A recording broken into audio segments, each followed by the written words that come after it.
Maison. Je voulais vous parler dans cette vidéo des éléments électroportatifs que je compte utiliser dans mon projet d'autoconstruction de Tiny House.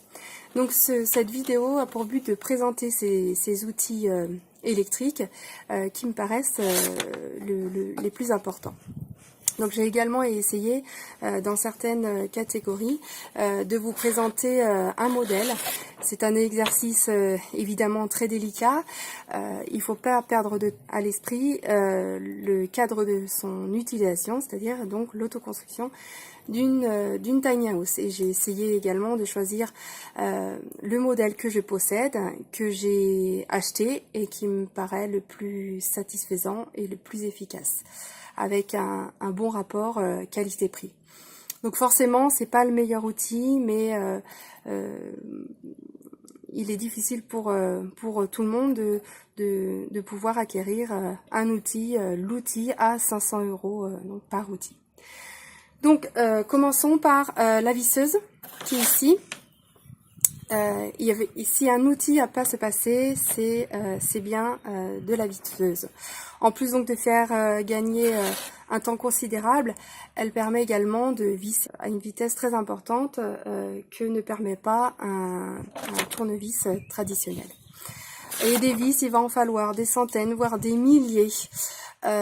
Donc dans ce cadre d'autoconstruction, donc il est vraiment important d'investir dans cette visseuse.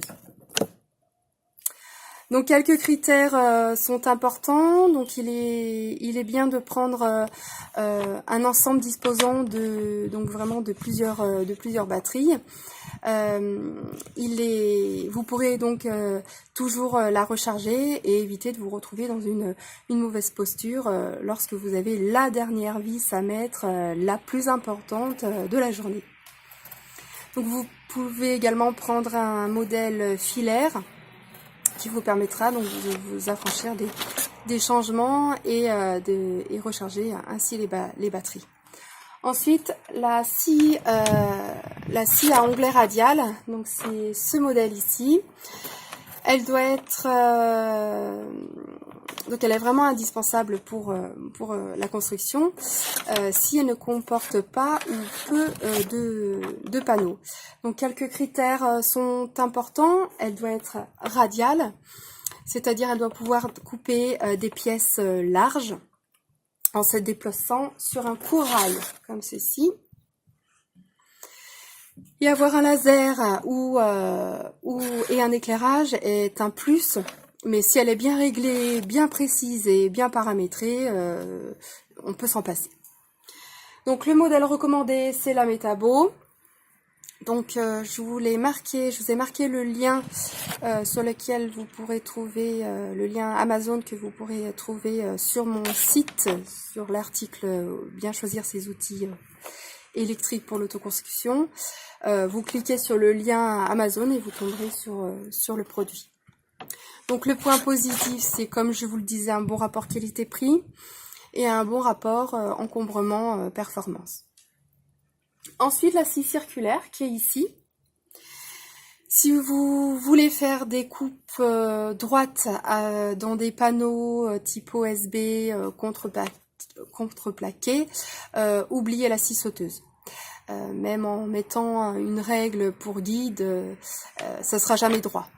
Hein, donc c'est ici qu'intervient et la scie, ce modèle de scie circulaire.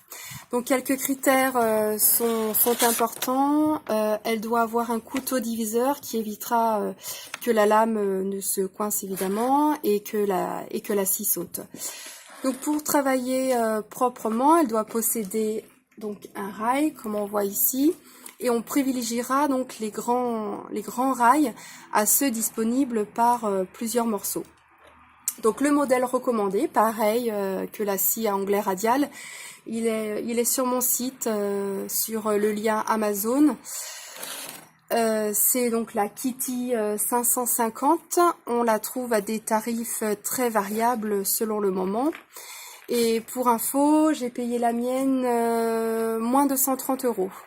Donc c'est pas évidemment une scie parfaite, On peut se poser la question pourquoi ils ont mis 2 rails de 70 et pas un de 140. Bon, ça c'est la petite interrogation. C'est pas un modèle parfait, c'est pas une scie parfaite, mais elle travaille correctement, elle fait un travail propre et elle a un prix évidemment accessible. Elle est pratique et aussi fonctionnelle.